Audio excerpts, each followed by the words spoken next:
When my husband ripped my clothes and threw me out into the freezing night, his mother laughed. "Let's see if any beggar wants you now." I made one call, and half an hour later, a fleet of Rolls-Royce cars pulled up. Can you believe that just 30 minutes after my own mother-in-law pointed to a pile of garbage and sneered, "That's where you belong"? Let's see if some beggar picks you up. The person who came for me would bring her entire family to their knees. You won't believe how quickly everything changed. To really understand how I ended up naked and freezing in a New York alley, you have to go back in time, just 1 hour. I was in what I thought was my home, a luxurious apartment, when the brutal sound of my husband Ethan's slap ripped through the silence. The echo was more terrifying than the winter wind outside. I crumpled to the cold tile floor, my head spinning, one ear ringing, completely disoriented. How could the man I'd loved, truly cared for 5 long years, the man who used to whisper sweet nothings every single night, now look at me like some vicious beast? His eyes were just filled with hatred, contempt, a cruel delight I'd never seen. "Get out of my house right now, you useless woman who can't even give me a child," he snarled. His voice was a low growl, each word a blade stabbing straight into my bleeding heart. Through blurred, tear-filled eyes, I looked up. My mother-in-law, Carol, was standing in the bedroom doorway, arms crossed, a satisfied smirk plastered across her face. And right beside her, my sister-in-law, Chloe, who only ever cared about partying and appearances, was recording everything on her phone, snickering. "Ethan, get closer to her face." Chloe giggled. "This will go viral if we post it online. How about cheating wife gets what she deserves?" Their cruelty, their perfectly synchronized torment, hit me like a ton of bricks. This wasn't some spontaneous outburst. No, this was a play they'd been rehearsing for a long time, and tonight I was the unwitting star of their final, brutal act.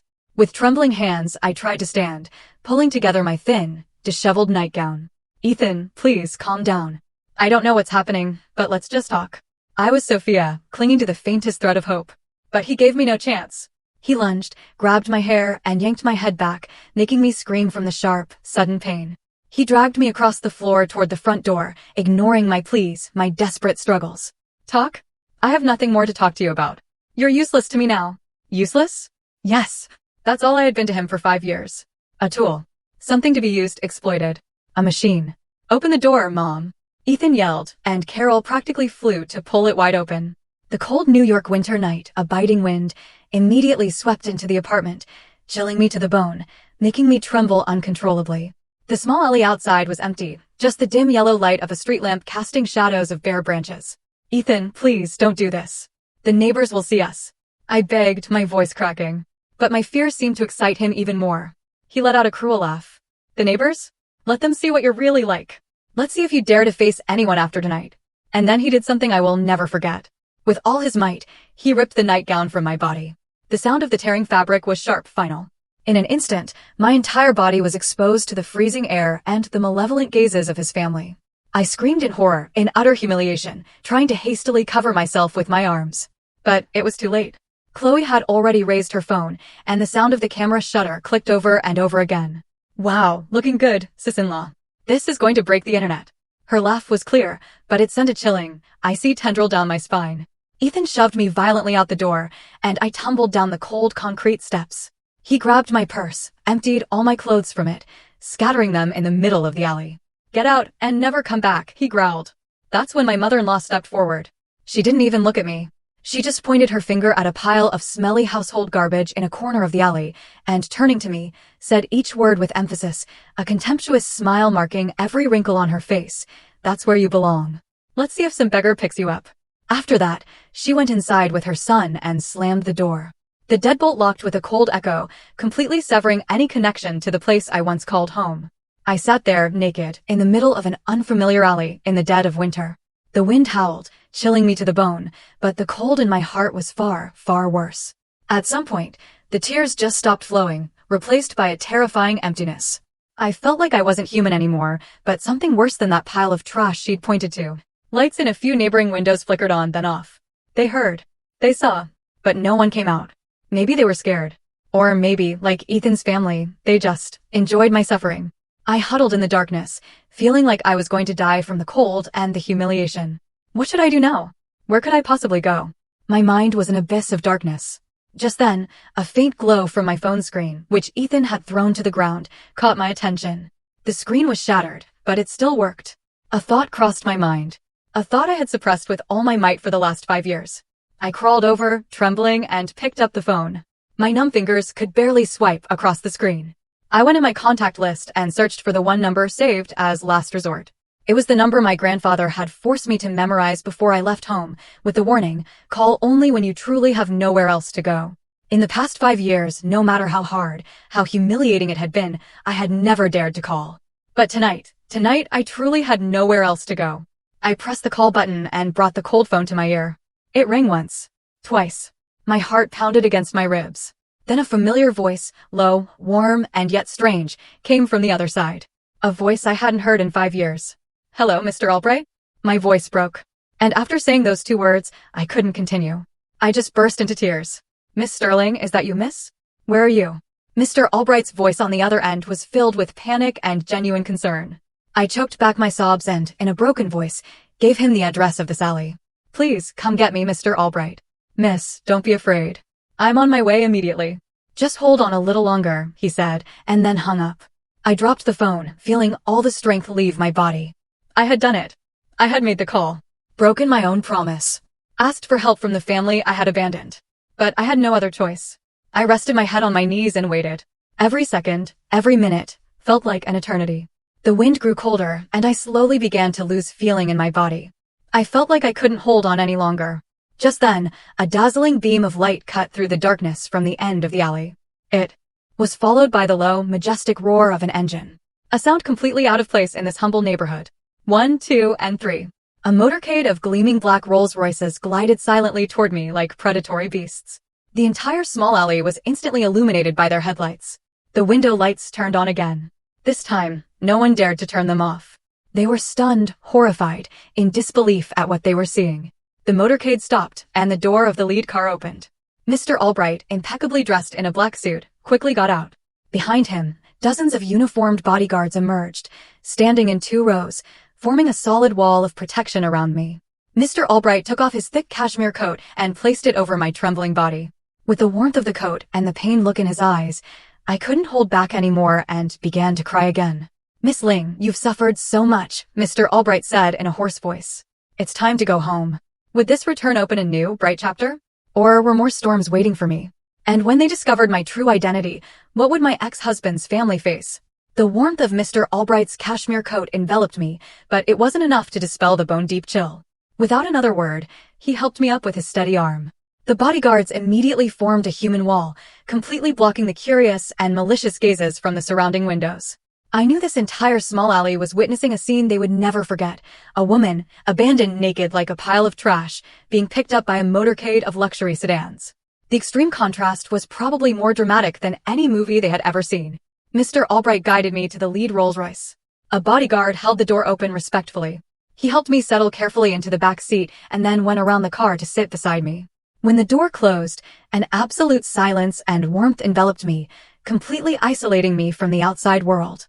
The car's heater slowly spread warmth, thawing my fingers and toes.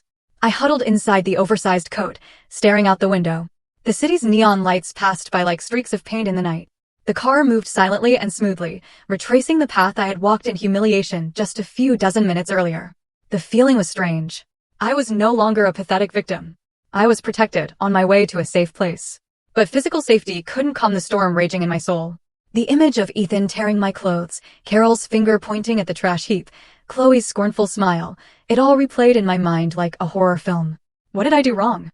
I asked myself 1,000 times. For the past 5 years, I had given up my identity as the daughter of a billionaire family.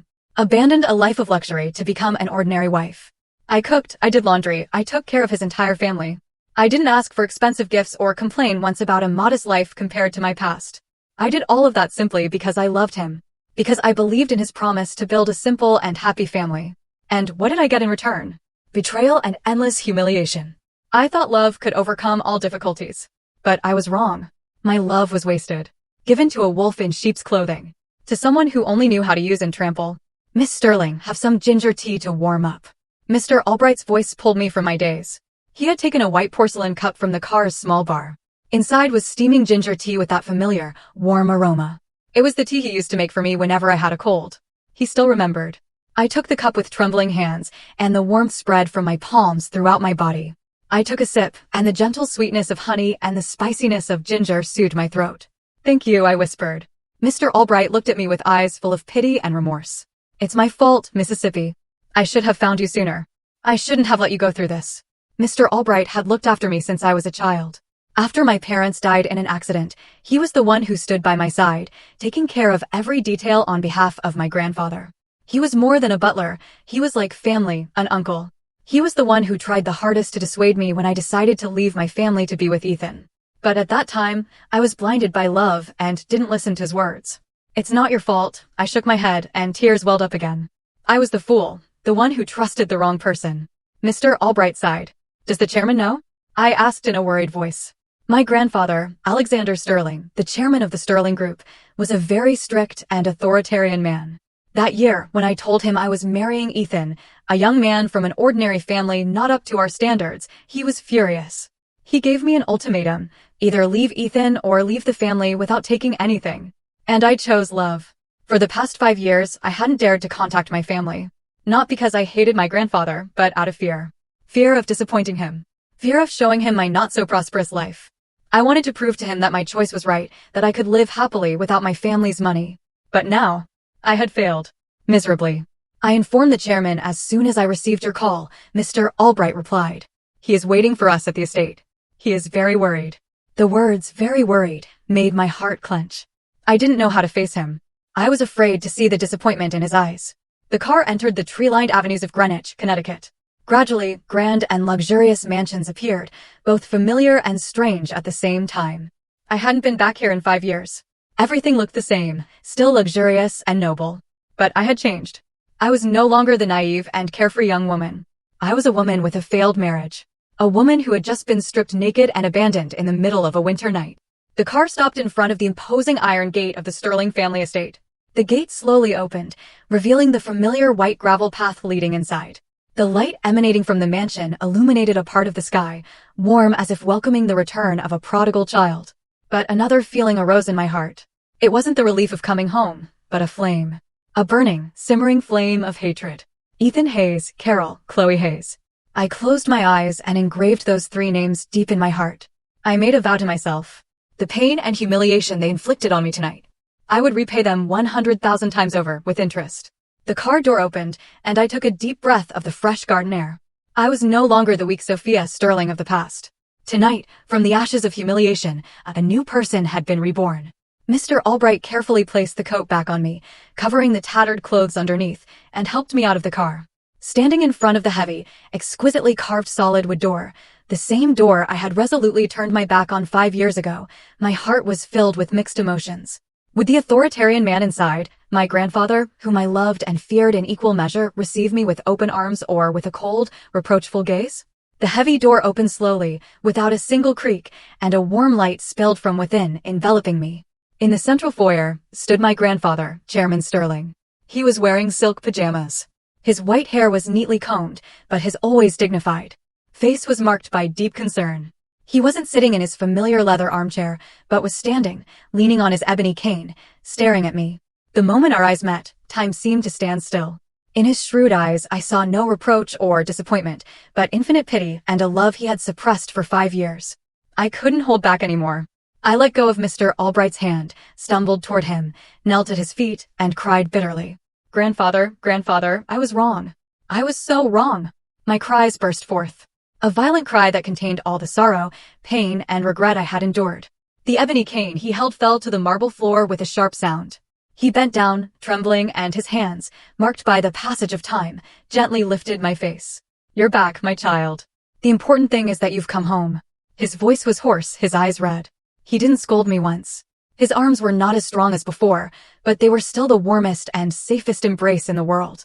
Mr. Albright and the domestic staff standing behind turned away silently.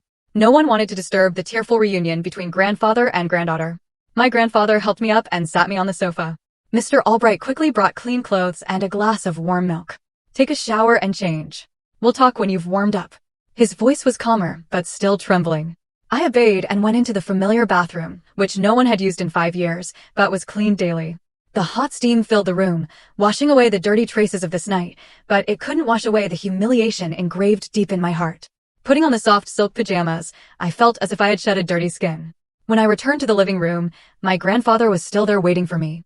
He had changed into more formal attire, and on the table was a steaming pot of high-quality green tea. He motioned for me to sit across from him and said in a low, authoritative voice, "Now tell me, what did that man and his family do to you?" And I spoke. I told him everything, without hiding anything. I talked about my 5 years of life in the small apartment, how I had to give up all the habits and hobbies of a wealthy family's daughter to become an ordinary wife. I talked about my mother-in-law's cold treatment, my sister-in-law's laziness and complaints, and Ethan's cruelty that went beyond weakness and indifference. I told him how my inability to have a child became a thorn in their side. And finally, I recounted all the horrific events of this night, from the slap, the humiliating words, to Ethan's savage act of tearing my clothes and throwing me out into the street. The more I spoke, the more I realized how absurd it had all been. I, Sophia Sterling, the only granddaughter of the chairman of the Sterling Group, raised in the lap of luxury, how could I have endured that life for 5 years just for one word? Love. A blind love that made me foolish, that made me willingly step into a fake gilded cage, only to be plucked and abandoned by the very people I cared for with all my heart. My grandfather listened in silence. His fists were clenched so tightly that blue veins stood out on the back of his hands. His face had darkened, and in his eyes burned a flame of fury I hadn't seen in a long time. When I finished my story, he said nothing immediately. He closed his eyes and took a deep breath, as if trying to suppress a rage about to erupt. "Mr. Albright," he called out in an icy voice. "Yes, Chairman. I want you to investigate that Ethan Hayes and his family immediately. Everything about them, their work, their businesses, their relationships, their assets, down to the smallest detail. I'm giving you 24 hours. Yes, sir. I'll take care of it immediately." Mr. Albright bowed his head and left quickly. The room fell silent again. My grandfather opened his eyes and looked at me. His gaze had softened a bit. "Sophia, do you still hold a grudge against me for being so strict with you that year?" I shook my head and tears welled up again. "No, now I understand. It was all my fault. I didn't listen to your advice. I was blinded by love." "Love is not a sin, child," he sighed. "The problem is you gave it to a man who didn't deserve it. But, well, that's water under the bridge. Consider it a very expensive tuition fee you've paid. The important thing is that you're back. From now on, no one can hurt you. I promise." His promise was like a 1,000-ton rock that settled my heart. I knew the real storm was about to begin. But this time, I was no longer alone. I had my grandfather, and behind me, the powerful empire of the Sterling Group. That night, I slept in my old room.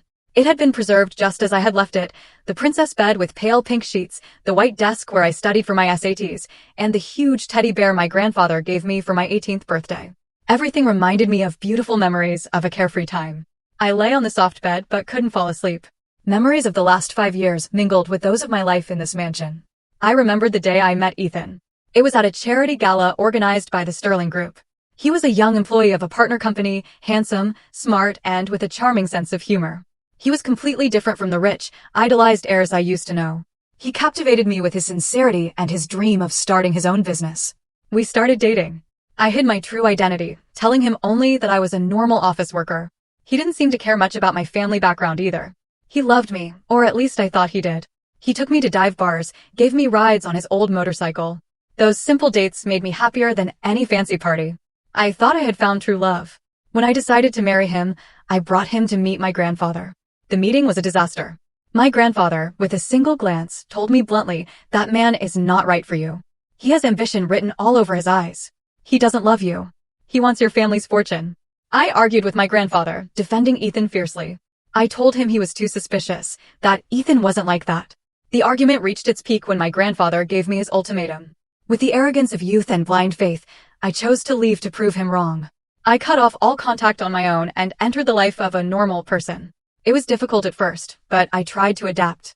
I fooled myself into thinking I was happy. But now that everything was revealed, I realized how right my grandfather's words had been. He saw Ethan's true nature from the very beginning, and it took me 5 years to realize it. A soft knock on the door. Mr. Albright came in with a tray of snacks. "Miss Sterling, have something to eat. The chairman asked me to bring it to you." I wasn't hungry, but I sat up and ate. I knew I needed strength. Tomorrow's battle would be a long one. Seeing the exquisite food on the tray, I suddenly remembered the humble meals and my mother-in-law's constant reprimands. Tears fell again. But this time, it wasn't out of pain, but because I knew those dark days were truly over. A new chapter of my life was about to begin. A chapter where I would no longer be a victim. I sat in front of the cherrywood vanity and didn't recognize the woman in the mirror. My long hair, which I always wore in a simple bun, had been transformed by the city's top stylists into a mane of voluminous waves, dyed a luxurious chestnut color. My pale, haggard face had been brought back to life after an intensive overnight treatment. Light but professional makeup concealed the dark circles and made my already large eyes look more defined and deep. The woman in the mirror was no longer the submissive and patient wife of yesterday, Sophia. She was the sole heir of the Sterling Group family, Sophia Sterling. Miss Sterling, the chairman is waiting for you in his study. Mr. Albright's voice from behind me interrupted my thoughts. I stood up and took a deep breath.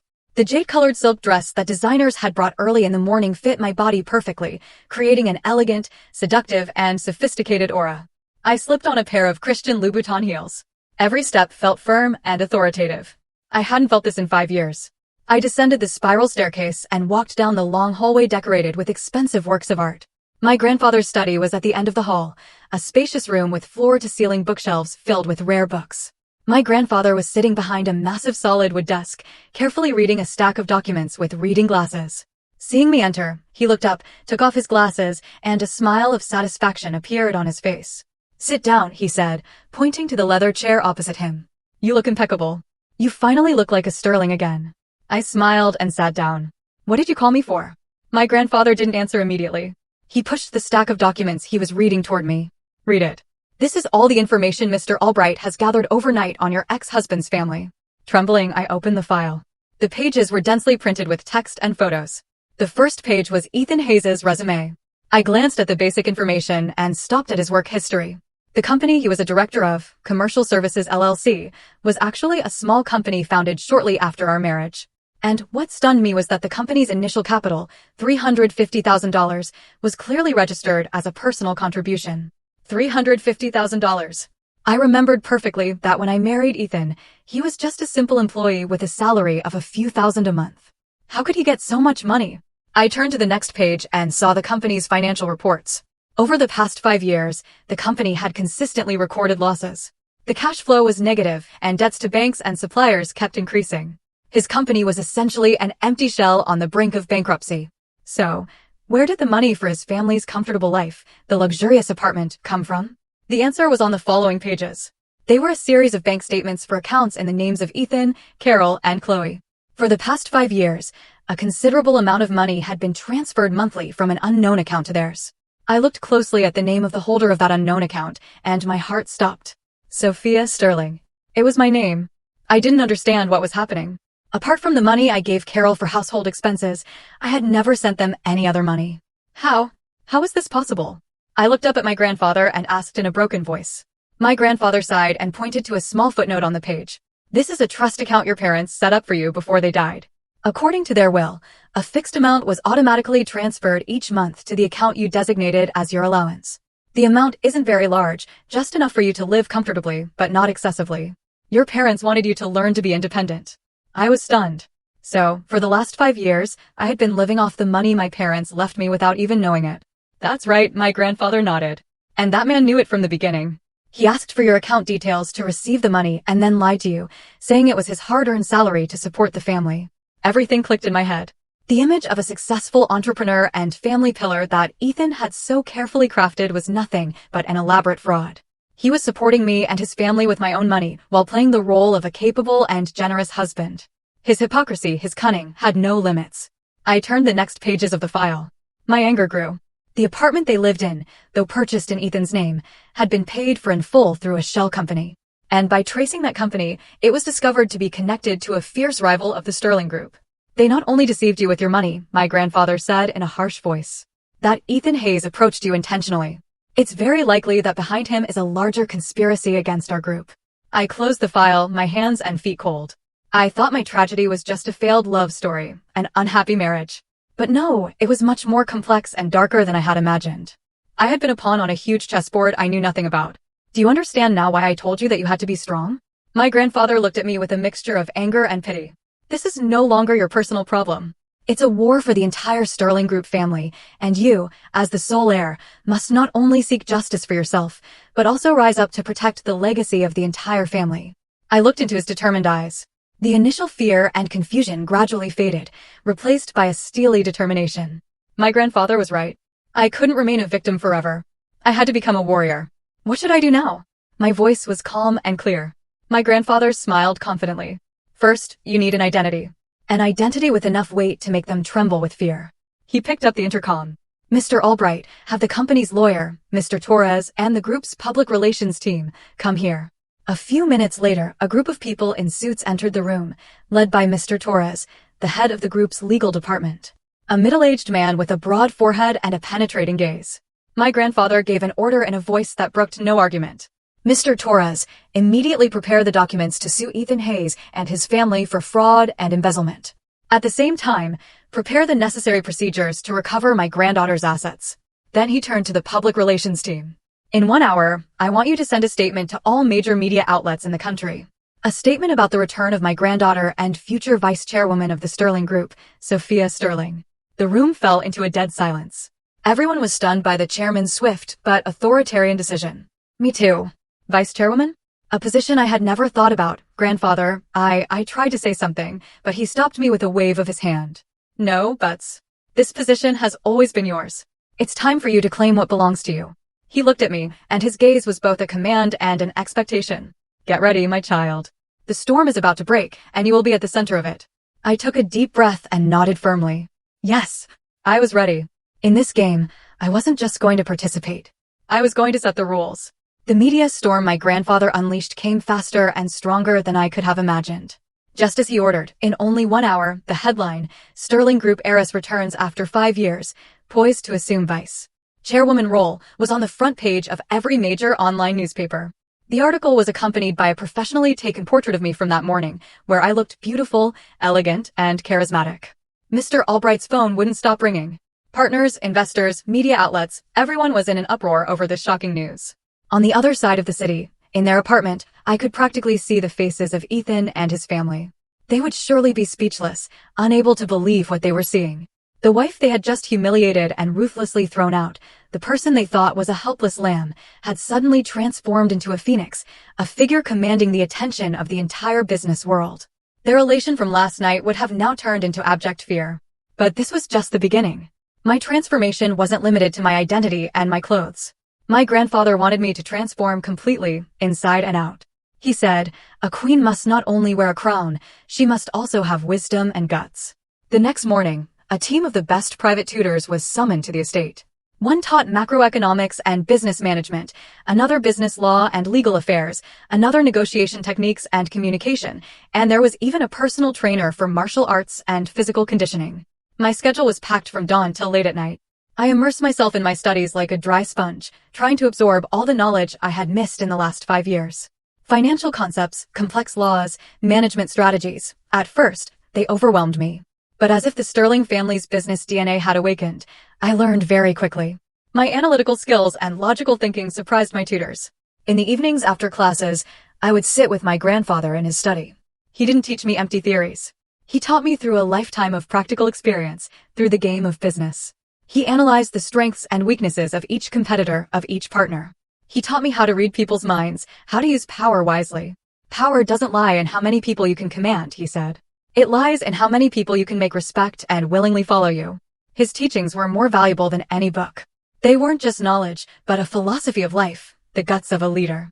Parallel to my studies, I began my physical training. Every early morning, I underwent rigorous training with a former Special Forces member, from running and weightlifting to hand-to-hand combat. Sweat poured down my cheeks. My body ached, but I didn't complain once. I knew I needed a healthy body and a will of steel to face the coming storm. In just 1 week, I had changed. Surprisingly, I had lost some weight, but my body was more toned and full of energy. My gaze was no longer one of sadness or fear, but determined and penetrating. My demeanor had also become confident and authoritative. Even Mr. Albright commented, Miss Sterling, you now have more presence than the chairman in his prime. The transformation was almost complete. I had identity, knowledge, willpower, and a powerful empire at my back. I was ready to make the first move in my chess game of revenge. One morning, after catching up on the company's situation through reports, I decided to visit the place I once called home. Without prior notice, I chose a white sports car from my grandfather's collection. I wore a white Chanel pantsuit, sunglasses, and my hair in light waves falling over my shoulders. When my luxury sports car pulled up in front of the old apartment building, quite a few people turned to look. I got out of the car, took off my sunglasses, and walked into the lobby with my head held high. The old doorman at the reception, the same one who had looked at me with contempt countless times, now stood up hastily and greeted me with an awkward bow. I said nothing, just nodded slightly and went straight to the elevator. I could feel the curious glances and whispers behind me. They were surely wondering who this elegant woman was and why she looked so familiar. When I rang the doorbell of the apartment, it took a while for the door to open a crack. Carol peeked out and, upon seeing me, froze. The expression on her face went from surprise and fear to uncontainable anger. "You, what are you doing here?" she stammered. I gave a sociable but cold smile. "Hello, Carol. I've come to pick up some personal things I left behind." I didn't wait for her reply. I gently pushed past her and walked in. The apartment was the same, still messy and somewhat cramped. Ethan and Chloe were sitting in the living room, and when they saw me enter, they were both speechless. The TV remote fell from Ethan's hand, and Chloe's mouth hung open, unable to say anything. Their current appearance was truly pathetic. Their disheveled clothes and haggard faces were a complete contrast to their triumphant air that night. "Hello, Ethan." "Hello, Chloe," I said in an indifferent tone as if greeting strangers. "Long time no see. You don't look so well." My appearance and attitude left them completely bewildered. They just stared at me. I paid them no mind and went straight to my old bedroom. The room was the same, but not a single ounce of warmth remained. I opened the closet and took out a small wooden box I kept in the deepest corner. It was the box containing my parents' mementos, a few old photos, my father's watch, and my mother's pearl earrings. This was the only thing I needed to retrieve from this place. When I came out with the box, Ethan regained his senses and stood in my way. Sophia, you?" he stammered, not knowing how to address me or what to say. I looked at him with emotionless eyes. "Do you have something to say, Mr. Hayes?" My formal address unsettled him. We can talk first." "I'm sorry. None of this is what you think." He started singing the old song, the song of lies and excuses. But I was no longer the same person. "Sorry," I scoffed. "Do you think a sorry can erase everything? You don't need to act anymore. Your play is over." I sidestepped him and headed for the door. Carol and Chloe were still standing there, speechless. When I reached the door, I stopped and turned to look at them one last time. "Oh, I almost forgot. Starting tomorrow, people from the bank will be coming to your company about the unpaid loans. You'd better get ready. Good luck." After saying that, I turned and left, leaving behind 3 people petrified with terror and despair. As I walked out of the building and breathed in the fresh air, I felt a strange euphoria. This was just a light warning. My play of revenge still had many dramatic scenes ahead. On my way to the estate, I received a call from Mr. Albright. "Miss Sterling, our people report that shortly after you left, a huge fight broke out in that house." I smiled faintly. "Perfect. Let them tear each other apart, Mr. Albright."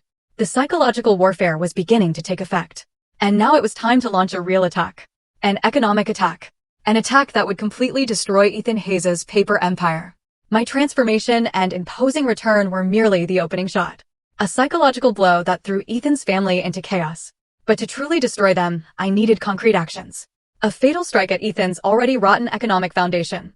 Upon returning to the estate, without taking a break, I went straight to the study. My grandfather and Mr. Torres were already waiting for me. The atmosphere in the room was very serious. A large screen detailed the structure of Ethan's company and the network of related businesses. According to our investigation, Mr. Torres began, pointing to the figures on the screen.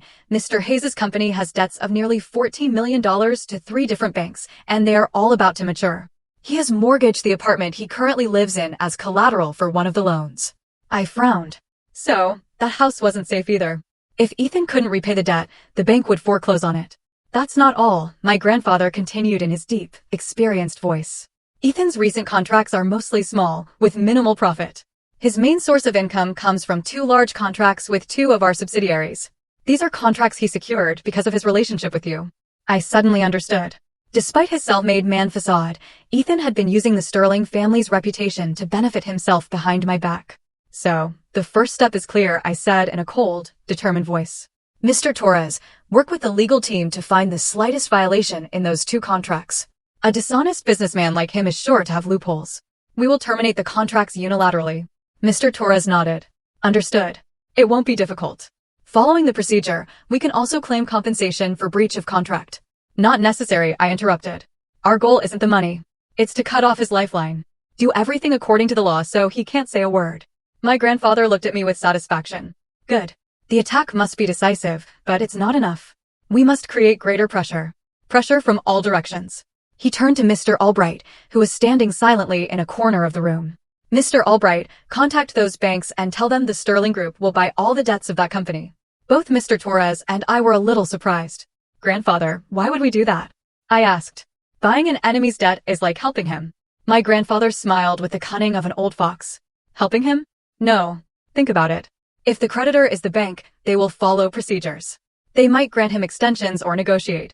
But what if the creditor is us? We won't give him a single day of extension. We will be the most insistent and relentless creditor. We will hold the power of life and death over his company. Then he will live if you want him to live, and die if you want him to die. A light bulb went on in my head. My grandfather's move was truly masterful. Not only did it shift us from a passive to an active position, but it also put Ethan in a no-win situation. He would face a new, powerful, and mysterious creditor without suspecting for a moment that I was behind it all. Mr. Albright, I turned with a sharp look. When buying the debt, do not reveal the Sterling Group's identity under any circumstances. Do it through a financial intermediary company that has no apparent connection to us. Don't worry, Miss Sterling. I have already prepared such a company.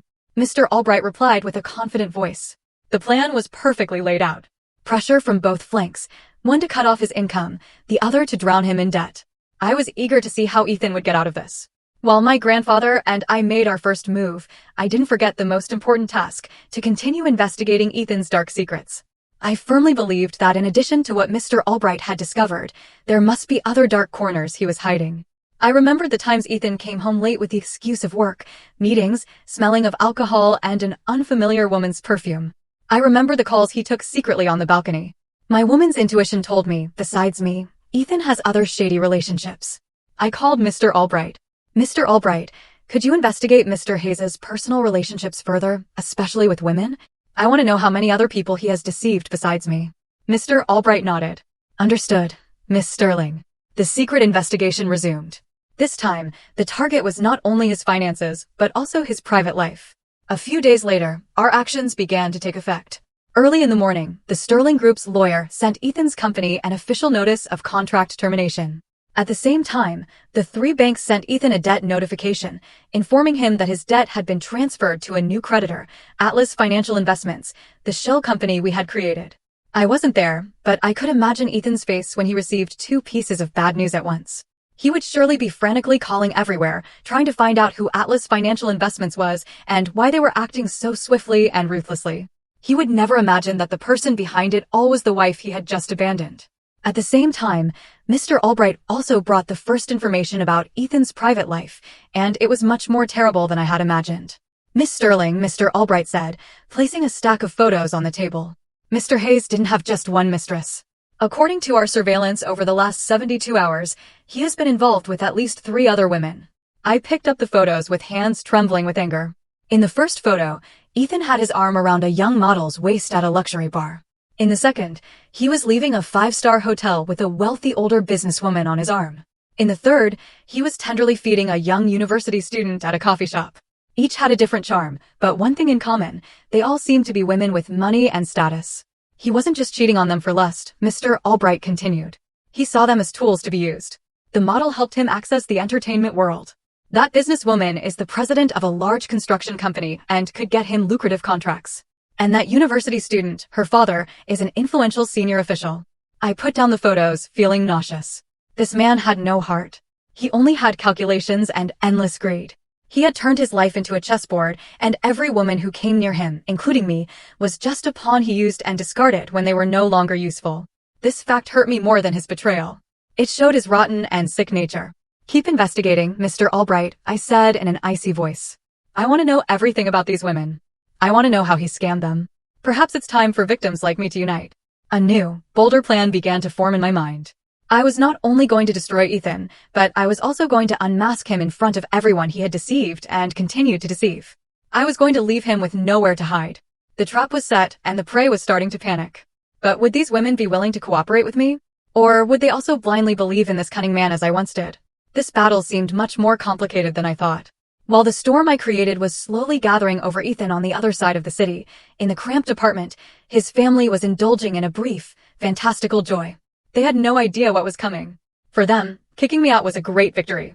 They had gotten rid of the daughter-in-law who couldn't have children, and more importantly, they thought they would soon achieve a life of wealth. As soon as I left, Carol rushed to call a distant relative who was a real estate agent. "I need you to sell this apartment quickly," she said over the phone, her voice unable to hide her excitement. "The price doesn't matter. Just make it fast. Oh, and you can arrange all the paperwork with my son, Ethan. This house is all his." She believed she had the right to dispose of my property, a property she legally had no right to. Chloe was even worse. She immediately moved into my bedroom, taking over the bed, the vanity, and the things I hadn't taken with me. She took selfies and posted them on social media with a suggestive caption, "Finally have my own room. Goodbye to what wasn't mine." She even bragged to her friends about the clothes and bags I had left behind, which didn't even fit her. Ethan, though initially surprised by my appearance at the house, quickly regained his confidence. He believed I was just angry, putting on a brave face after being abandoned. He couldn't imagine that I held all his secrets in my hands and was preparing a brutal counterattack. He told his mother and sister, "Mom, Chloe, don't worry. Sophia is kind and weak. She's all bark and no bite. I'll let her cool off for a few days at her grandfather's place, and then I'll go get her." By then, he thought she'd have no choice but to obey him. He was still confident in his acting and manipulation skills. He believed a few sweet words, a few crocodile tears would melt my heart. They began to plan their future. With the money from the sale of the apartment, they would pay off the debts of Ethan's company, and with the rest, they would buy a villa in a wealthy area. Carol dreamed of going to the spa every day and going on luxury shopping sprees.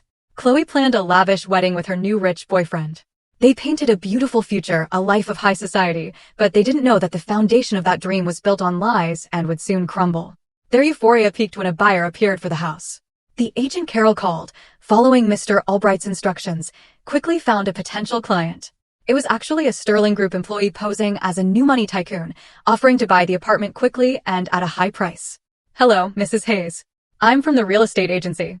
One of our clients is very interested in your apartment. He's willing to pay $750,000 in cash this week. $750,000. The figure almost made Carol faint with joy. She hastily agreed without a second thought, urging Ethan to prepare the papers quickly. "Hurry up, son.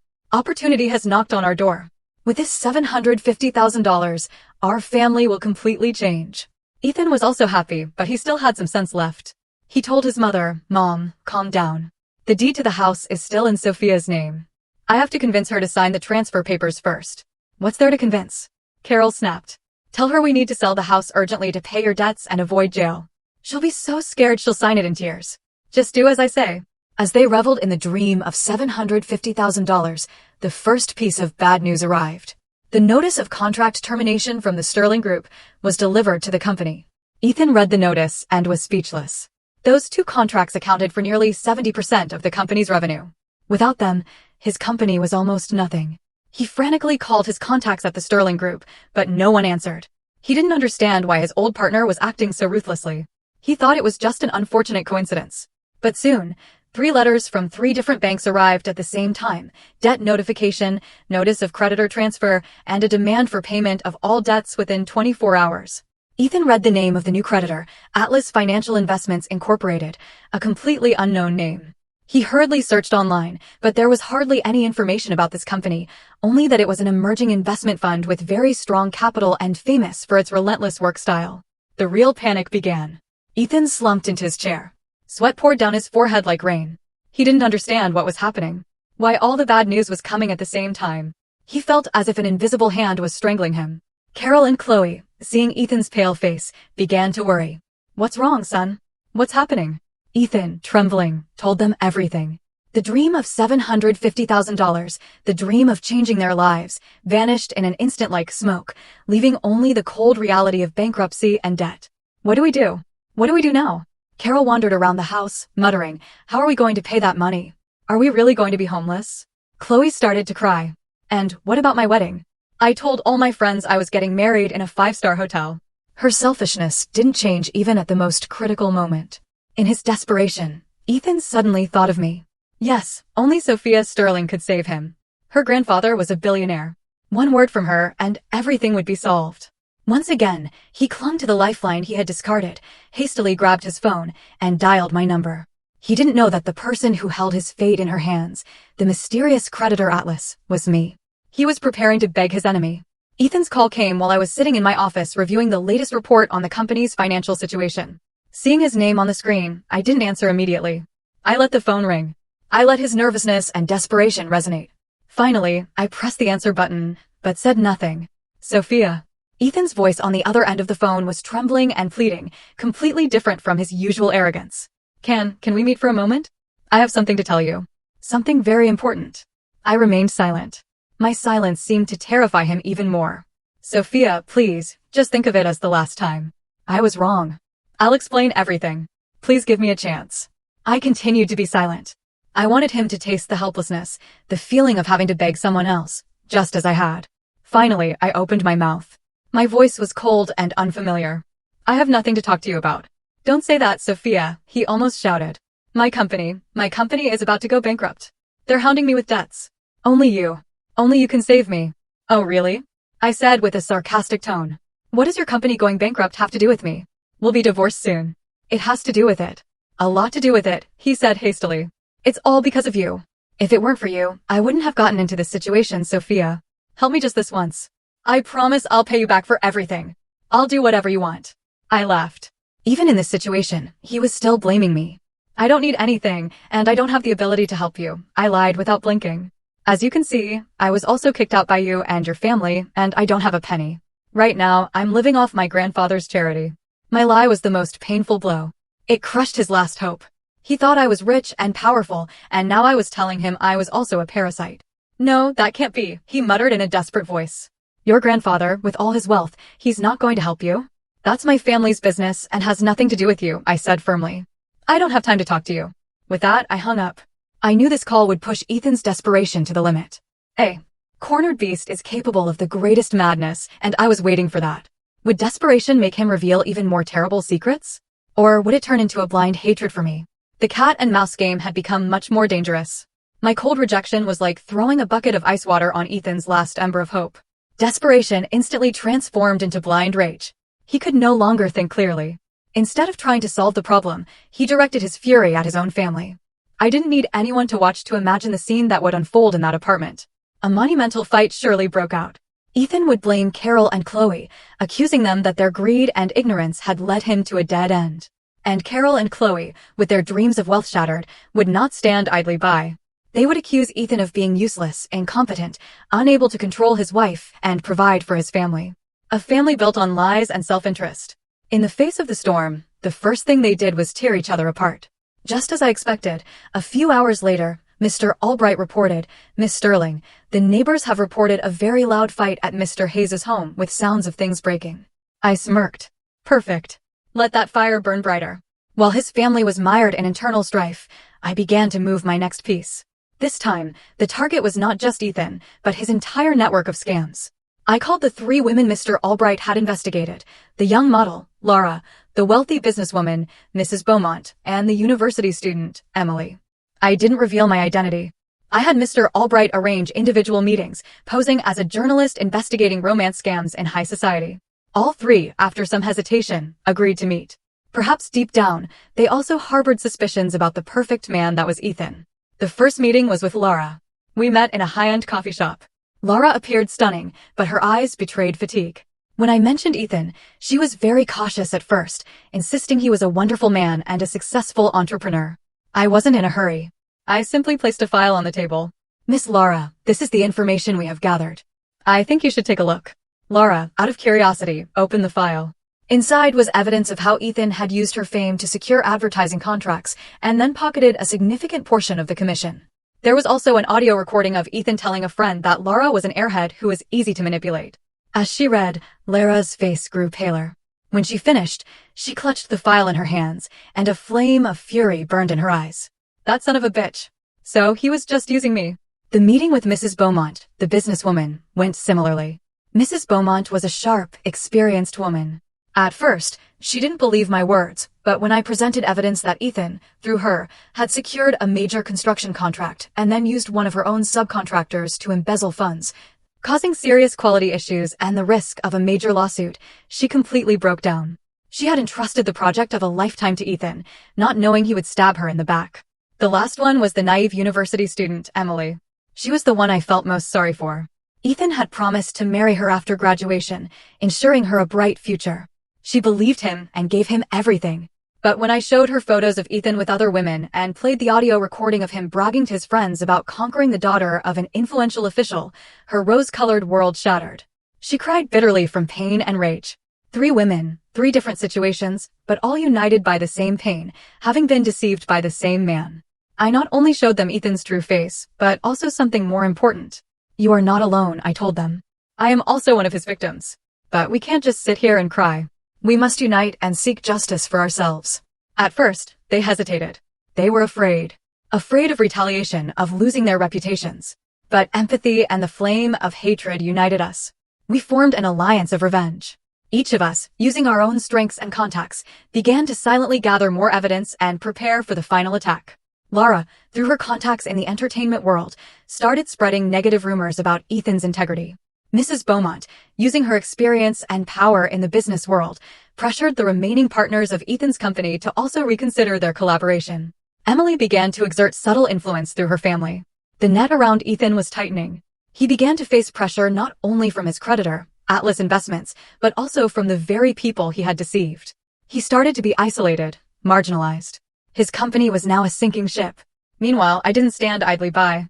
I decided to deliver a public blow, a blow that would make it impossible for Ethan to ever hold his head up again. I contacted a prestigious business magazine and agreed to an exclusive interview. But the topic would not be my return, but the dark side of marriages in high society.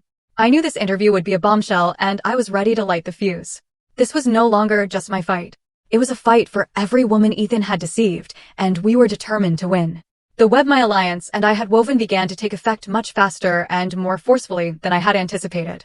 Ethan's company, already like a house on the verge of collapse, now had to withstand a storm blowing from all directions. The small partners, hearing the rumors about Ethan's integrity spread by Lara, began to grow uneasy. One after another, they made excuses to delay orders or demanded immediate payment of invoices. Mrs. Beaumont's company, one of his remaining major clients, sent an official communication requesting a full quality audit of the work done by Ethan's company, threatening to sue if any irregularities were found. His source of income was almost completely cut off. Meanwhile, on the other side, Atlas Financial Investments, that is, us, continued to increase the pressure. Ethan received dozens of calls and emails daily from the creditor demanding a concrete repayment plan. They rejected any proposal, negotiation, or extension, offering only one way out: pay or go to court. Ethan completely broke down. He ran from place to place, knocking on the doors of old acquaintances and partners to borrow money. But no one helped him. The name Ethan Hayes had become toxic in the business world. Everyone avoided him like the plague. Ethan's panic reached its peak. He no longer maintained his neat and sophisticated appearance. He was haggard, with a scruffy beard and eyes, always bloodshot from lack of sleep and worry. And as an inevitable law, when the pillar of the house collapses, the internal cracks of the family become more apparent. The apartment, which once resonated with euphoric laughter, now only housed endless arguments. Carol, after seeing her dreams of wealth shattered, completely lost her patience with her son. She constantly blamed and harassed him. My God, after all I've fed and raised you, look what you've become. You can't even hold on to your wife. The company is bankrupt, and you're up to your neck in debt. What have you ever done right for this family? Every meal became a torture. She complained about having to sell the few gold rings she had left to buy food. About not being able to go out for fear of people laughing at her. Chloe was no different. After her rich boyfriend left her upon hearing rumors that her family was on the brink of bankruptcy, she unleashed all her anger on her brother. It's all your fault. Because of your incompetence, I'm in this mess. Great. No wedding, no money, no face to show my friends, she screamed, throwing her plate on the floor. Give me money. I don't care if you steal or kill. Just bring me money. Ethan's life was now a living hell. At the company, harassed by creditors and partners, at home, psychologically abused by his own mother and sister. The arrogant man who thought himself smart and capable of controlling everything was now helpless and miserable. He started drinking and drinking heavily. Every night he came home drunk, broke things, and then collapsed. The fall of a man was happening slowly, but surely. Meanwhile, I was preparing my bombshell. The date for the interview with the business magazine was finally set. I reviewed the script with my grandfather, preparing for every question and every possible scenario. My grandfather advised me, you don't need to appear hurt or harsh. Just state the facts calmly. Sometimes the truth is the sharpest weapon. I understood what my grandfather meant. I wouldn't turn the interview into a personal venting session. I would turn it into a warning message, an inspiring story about the strength of women. The day before the interview, I received a call from an unknown number. I was going to ignore it, but the number called again insistently. Finally, I answered, "Hello." There was a long silence on the other end of the phone. Only heavy breathing could be heard. Then a hoarse, weak voice. "Sophia, it's me, Ethan." His voice sounded very strange. The confidence and anger were gone, leaving only extreme exhaustion and desperation. "What is it?" I asked, still in a cold voice. "I know I have no right to call you anymore," he said in a broken voice. "But I don't know who to talk to anymore. I feel like I'm going to die." "Oh, you're going to die?" I frowned. What new trick was this? "No, I'm not acting anymore. I'm too tired." He broke down and cried. It was the cry of a completely broken man. "I've lost the company. My friends are gone. My home is a hell. I have nothing left. I was wrong, Sophia. I know I was truly wrong. I lost the only woman who treated me with sincerity. I'm trash, a scumbag." He kept repeating words of self-blame and belated regret. I listened in silence.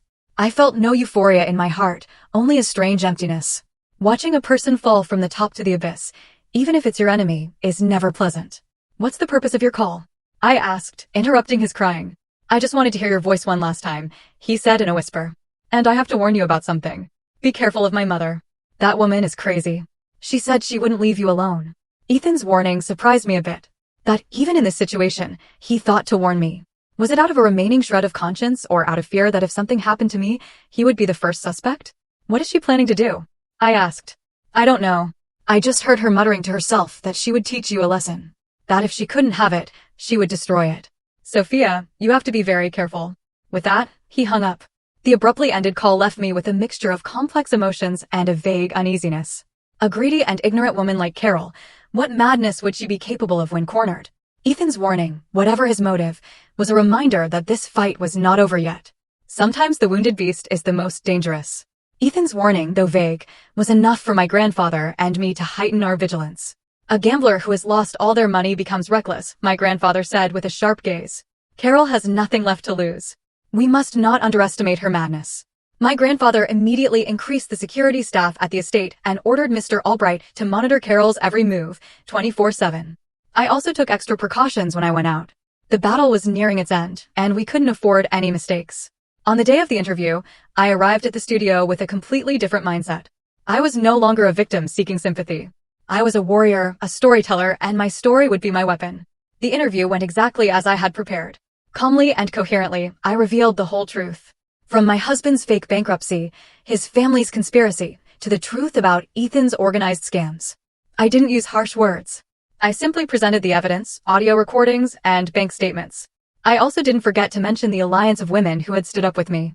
At the end of the interview, I officially announced the establishment of the Sophia Sterling Foundation, a foundation specializing in legal and psychological support for women who are victims of marriage scams and domestic violence. "I want to turn my pain into action," I said, looking directly at the camera, "so that no other woman has to go through what I went through." My interview had a tremendous impact.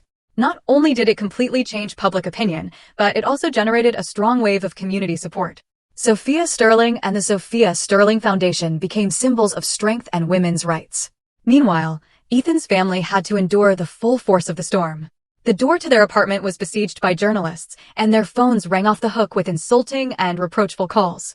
They couldn't take a step outside. The loss of reputation was more terrible than financial ruin, but the contempt and anger of the public seemed to be the final catalyst that pushed Carol to her most demented act. That night, Mr. Albright called me with a very urgent voice.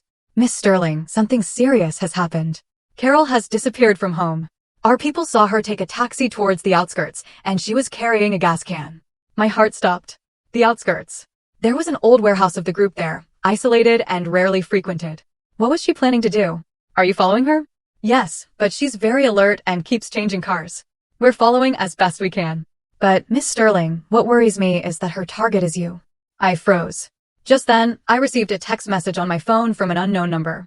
"Sophia, if you want to save your grandfather, come to the warehouse on the outskirts alone. Don't call the police or you'll regret it." The message was accompanied by a photo. In the photo, my grandfather was sitting in a chair, his hands and feet tied, and his mouth covered with duct tape. His face looked tired, but his gaze was still firm. I almost fainted. She had kidnapped him. That wicked woman had dared to touch the person I loved most. "Miss Sterling, are you all right?" I heard Mr. Albright's worried voice on the other end of the phone. Mr. Albright, my grandfather. Carol has kidnapped my grandfather. She wants me to go to the warehouse alone. I barely managed to stay calm as I explained the situation. You can't. Mr. Albright shouted. You can't go alone. It's a trap.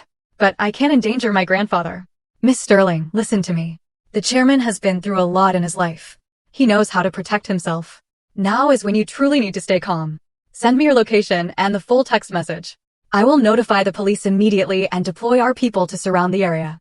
Do as she asks, but don't forget that we will be right behind you. I did as Mr. Albright told me. The fear inside me gradually transformed into an icy hatred. Carol, you have crossed the line.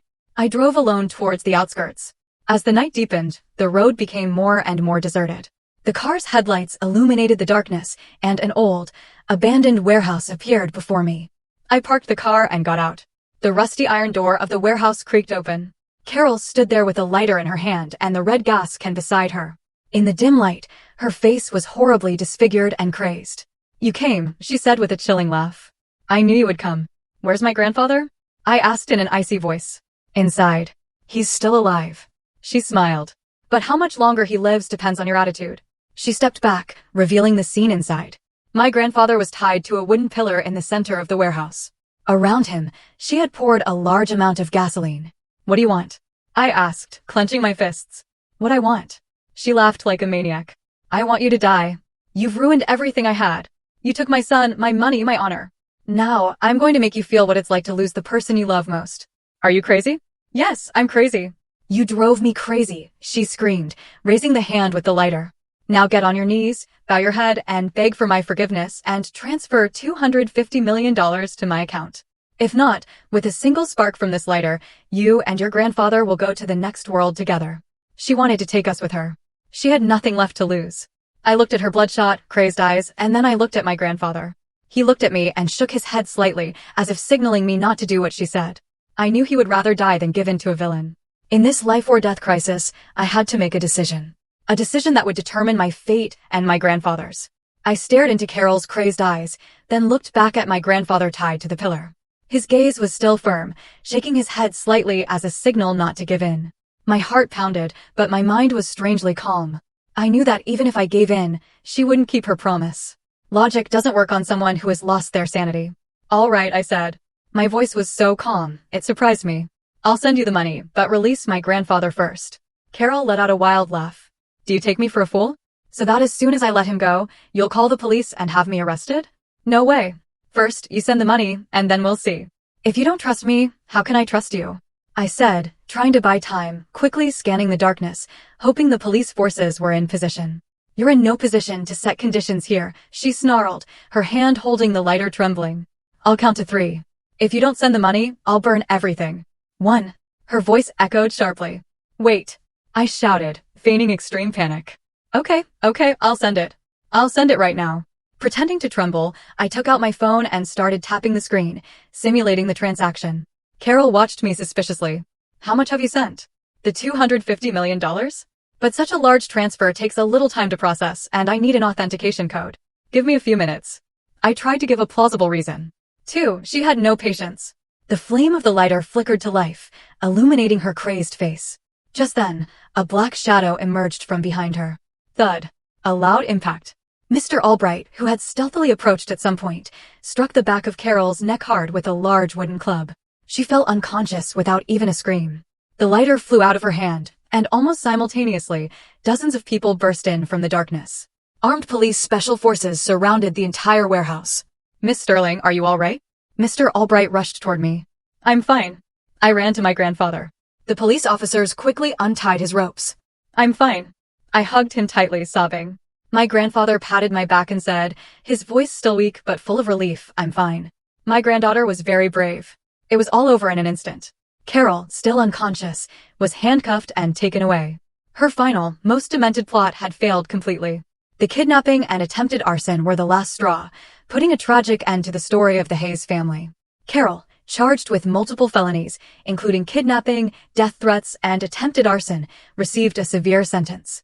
She would spend the rest of her life within the cold walls of a prison. Reflecting on her crimes, Ethan, upon learning of his mother's demented act, completely broke down. He dropped his appeals and silently accepted the sentence handed down to him. Perhaps deep down he realized that part of the blame for this whole tragedy lay with his own weakness, greed, and betrayal. Chloe, too, after a period of detention and investigation, had to face justice. Although she did not directly participate in the major conspiracy as an accomplice for concealment, she also received the punishment she deserved. The life of an idle young lady was over, replaced by prison labor. The fall of the Hayes family was a predictable conclusion, an inevitable consequence of greed and malice. They lit the fire themselves, and in the end, that fire consumed everything they had. After the storm passed, my grandfather and I returned to the estate. The house was still grand and luxurious, but the atmosphere was warmer and more peaceful than ever. My grandfather's health suffered a bit after the terrible ordeal, but his mind strangely cleared. He decided to no longer participate in the management of the group. "It's time for this old man to rest," he told me one sunny afternoon. "You have proven yourself. You've done much better than I expected. From now on, the Sterling Group is in your hands." On the day of my official appointment as chairwoman of the group, a grand ceremony was held. Standing on the stage, I looked at the hundreds of employees, partners, and people who believed in me. I no longer felt fear or pressure.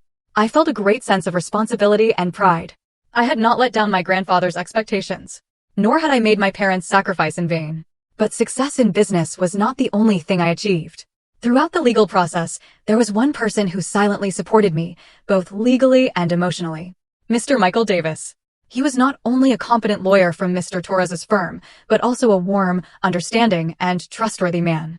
We went through the most difficult times together, and gradually a special feeling developed between us. Love came to me for a second time, gently and peacefully. He was not overwhelmed by my family background or my wealth. He loved the person I was, my strength, and my perseverance.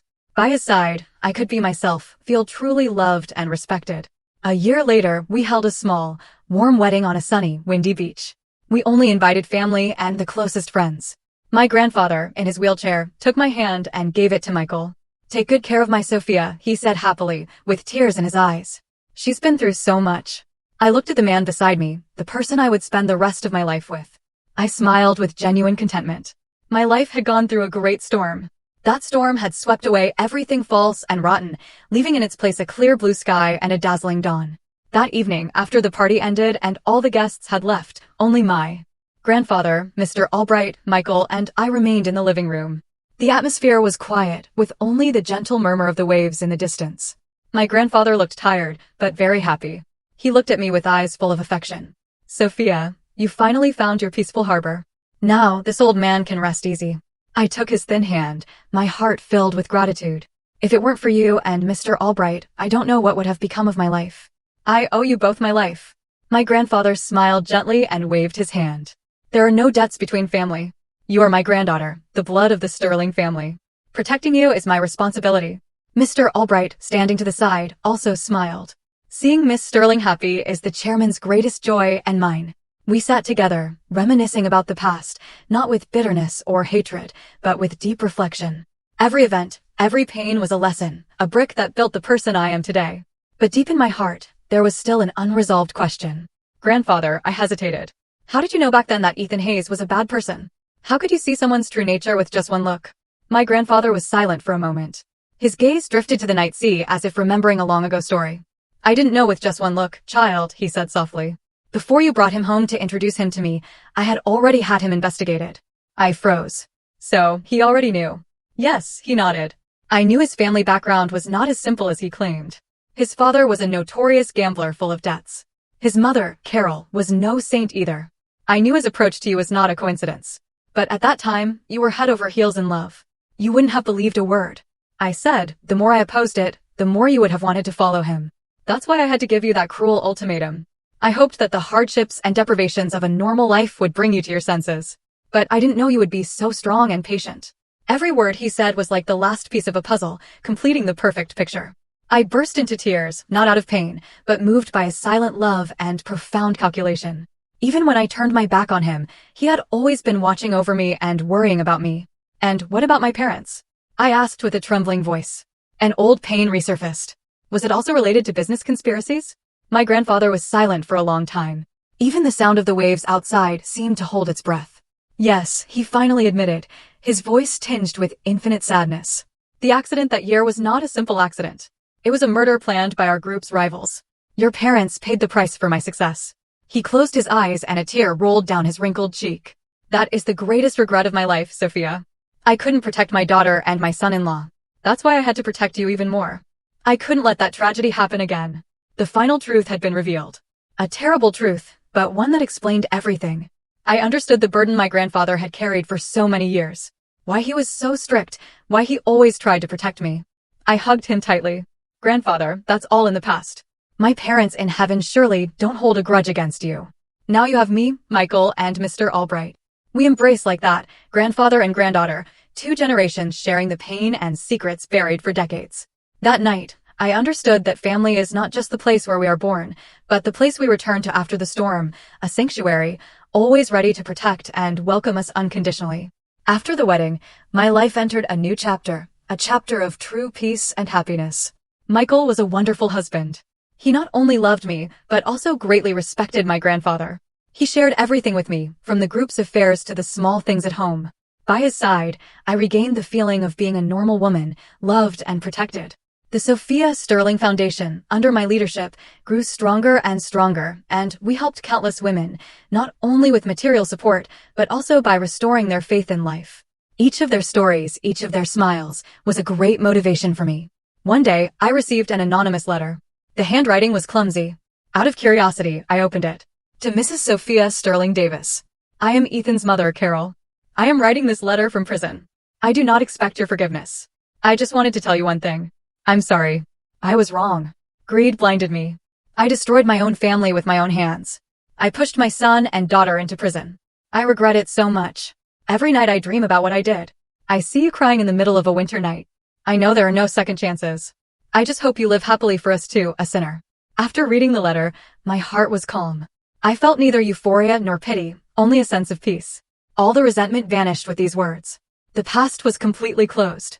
Years later, when the turbulent waves of the past had completely receded, my life was flowing in the calm I had so longed for. Michael and I had a beautiful daughter. We named her Elma, hoping her life would always be serene and free. She was the embodiment of our love, our joy, a ray of sunshine that warmed the entire estate. My grandfather, though elderly, seemed to have been rejuvenated since the birth of his great-granddaughter.